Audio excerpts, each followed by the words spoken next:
Thanks for sticking with us. I'm Jessamine Dodd. Well, senators introduced a bipartisan bill which would restrict users under 18 on social media sites and require parental approval for anyone under 16. And this week, 2 Republicans and 2 Democrats are rallying to protect children from the harm social media sites can have on them, according to several studies on mental health, noting the dangers of the algorithm and its design. And Montana became the first state to pass an all-out ban on TikTok. Well, to speak more about this, I want to bring on Anthony Highland, a United States Navy service member with over 1.6 million followers on TikTok and a father of 3. Anthony, thank you for joining us, and thank you for your service. Absolutely. Thanks for having me. Now, you and I don't see eye to eye on a lot of policies and issues. You consider yourself an independent, but one thing we can agree on is that children need to be protected.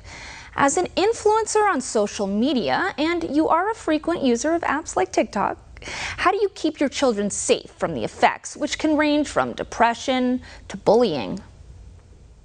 One of the things that I do is I ensure that I'm utilizing the privacy settings on their tablets as well as on the platforms themselves. Now, my children are 6, 4, and 2, so they themselves don't have platforms. So I even decrease the visibility that they have on my platform so as to keep them safe from the dangers that are out there. And speaking of bullying, you have a very interesting story.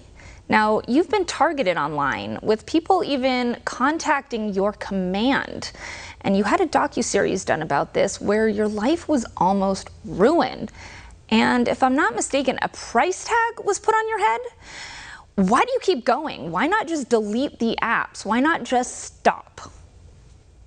Oftentimes, the misconception with having social media is that we deserve this hate or this discontent from people that we disagree with. But the beauty in dialogue and discourse, rather, is that we can be able to have difficult conversations with people that we may not see eye to eye with politically, socially, et cetera, et cetera. So with that, yes, a price tag was put on my head to the tune of $2,000 of a woman that was accusing me of sexual assault. So much so that she promised another young lady $2,000 to pay her rent to also lie as well. When I've never met this woman and they sought to destroy my entire life, what keeps me going is my supporters. We've raised over $12,000 for organizations such as Toys for Tots. We've done this for the past 3 years of my presence on the application. Now, while there is a dark side to social media, there's also a bright side as well. And in utilizing our privacy settings, as well as just simple discernment, I believe that we could all have an equitable stay on social media. That sounds absolutely terrifying. But let's get to the TikTok ban, okay? Josh Hawley and many House Republicans are in favor of banning the app due to data and security concerns, and you have even come out in favor of the ban on just government devices as someone who's currently serving in the military. But do you feel that even on your personal phone, your security might be compromised? Because, as you said, people tracked you down on your Navy base. Yes, I think that in terms of our personal devices, I think we kind of dip into what free speech actually looks like, and in terms of government oversight that we should allow into our homes. I believe that while my views are not indicative of the Department of Defense, more specifically the United States Navy, personally, I believe that we all have a due diligence that we must play in keeping ourselves safe and utilizing these privacy settings that are set forth. However, going up on Capitol Hill or going before Congress, these companies need to be held accountable for the amount of data that is leaked to our foreign adversaries and or that could put the American people in danger in any way, shape, form, or fashion. And that goes for every single social media platform. So while they have a responsibility, so do we. Yeah, and before we go, speaking of the responsibility, can you tell our viewers what has TikTok done, if anything, to remedy these threats and to protect you? Because if they can't protect someone who is serving this country and fighting for our freedoms, it's doubtful they can protect the average American. There was a woman that outrightly called for my death, said that if she had to put a bullet in my head herself, that she would do it. Advocated for others to do it as well, hired this other woman to put a price tag on my head to the tune of $2,000 to do the same.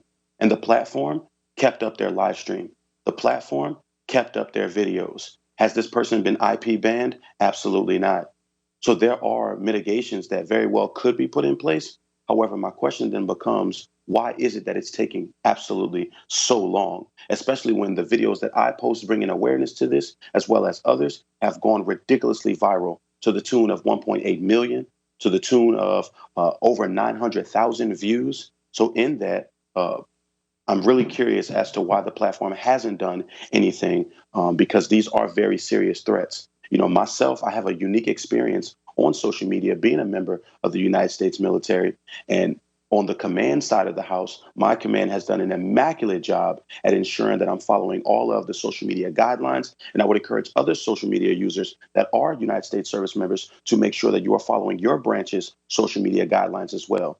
However, the platform itself has done absolutely nothing, and I'm ridiculously appalled at its lack of really and truly action at this point.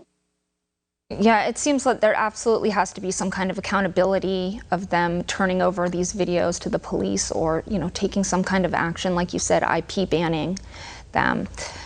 All right, once again, Anthony Highland, it has been a pleasure speaking with you. And again, thank you for your service. Absolutely, and thank you for having me.